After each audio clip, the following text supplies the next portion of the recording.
C'est notre dernière de la semaine avec Richard Martineau qu'on va rejoindre à Cube Radio. Salut Richard. Salut Jean-François, il y a un nouveau défi qui fait des ravages un peu partout, le défi de la virgule. Alors, ça consiste à donner un coup brusque derrière la tête à certaines personnes. Tu peux blesser dangereusement des gens, ça peut même causer des paralysies. Tu les photographies, puis t'envoies ça, puis c'est bien drôle et tout ça. Il y a même des blessés dans des écoles québécoises.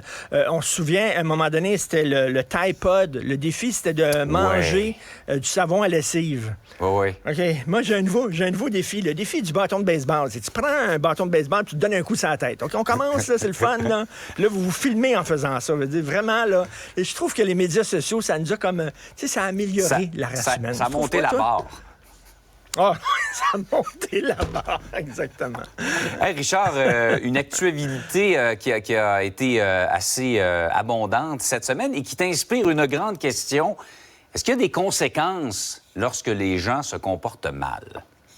On dirait que non. Il n'y a pas de conséquences. Prenons l'Office de consultation publique de Montréal, Mme Isabelle Beaulieu, qui dépensait sans compter, qui ne voulait pas répondre aux questions des journalistes. Elle est toujours en place. Mais elle dit, montrez-lui la porte, s'il vous plaît. Là. Qu'est-ce qu'elle fait là encore? Là? Sortez-moi ça tout de suite. Là.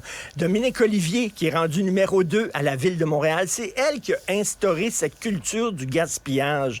Et maintenant qu'elle est à la Ville de Montréal, Mme Olivier va nous regarder dans les yeux en disant, vous allez devoir faire des sacrifices parce que le compte de taxes va augmenter. S'il vous plaît, qu'est-ce qu'elle fait là? Voyons donc, sortez-la de là, elle aussi. Ça n'a pas de sens. Le chargé de cours de l'Université de Montréal, qui était à Concordia, on l'a vu, puis qui engueulait les jeunes juifs parce qu'ils étaient juifs. Là, on dit, oui, mais là, c'était le citoyen qui était là, c'était pas le chargé de cours. Comment ce gars-là peut enseigner dans une université alors qu'il se comporte de cette façon-là? Sortez-moi ça de là, ça aussi.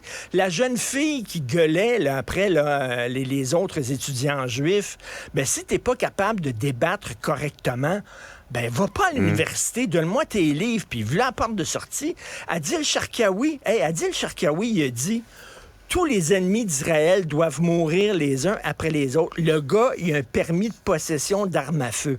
OK? Fait que là, ce qu'il faut faire, c'est, M. Sharkawi, venez ici à un moment donné. Votre permis, là, voilà, et c'est tout. Et en passant, votre mosquée à Rosemont, on va en fermer. Ben non, c'est pas ça. On amène la mère de Caillou, puis elle dit, je pense que t'as exagéré un petit peu, hein? T'as exagéré en disant qu'il faut tuer tous les ennemis d'Israël. T'es allé un petit peu loin. Tu regardes ça, tu dis, on dirait qu'il n'y a pas de conséquences. Ça clique. Les déboires de ça clique. Personne n'a perdu sa job. Les déboires, le cafouillage de l'autoroute 30, il y a quelques années, personne n'a perdu sa job. Tu te demandes, coudonc, y a-tu des conséquences? Il faut qu'il y ait des conséquences à un moment donné. Et il n'y en a pas. C'est vraiment la mère de Caillou qui lève les épaules, qui fait ça comme ça, et régulièrement. Donc, je ne sais pas si Mme Isabelle Beaulieu, Dominique Olivier, si M.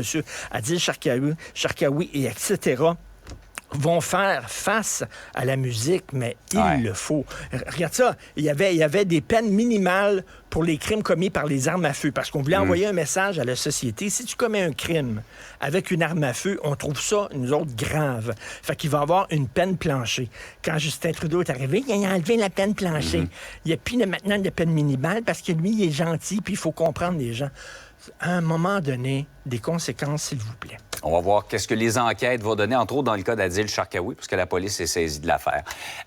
Tu voulais parler également du sujet de l'émission JA de ce soir. De plus en plus de jeunes font faillite. Ben oui, et c'est étonnant parce que leurs parents au Québec gèrent tellement bien leur argent. Écoute, c'est le mois de novembre et le mois de la littératie financière. Hein. La littératie financière, c'est comment comprendre comment ça fonctionne, le milieu des finances. C'est quoi un compte de banque? C'est quoi un CELI? C'est quoi un REER? C'est quoi une carte de crédit? Et selon les spécialistes, si on passait un test aux Québécois de littératie financière, on aurait 54% maximum. OK? Et il y a en 2017... Il y a 6 ans, en 2017, le ministre de l'Éducation à l'époque, c'était Sébastien Proulx. et il voulait intégrer à l'école des cours de littératie financière, justement, pour apprendre aux jeunes comment ça fonctionne. Ça serait pas bête. Il voulait... Les syndicats, ils ont dit, on veut rien savoir. Et là, il y avait la Fédération autonome de l'enseignement avec notre ami Sylvain Mallette, qui était tout le temps là, non, il voulait jamais rien savoir. Alors, il avait dit, ça va être un cours qui est concocté par les banques. On veut pas que vous transformiez nos jeunes en capitalistes.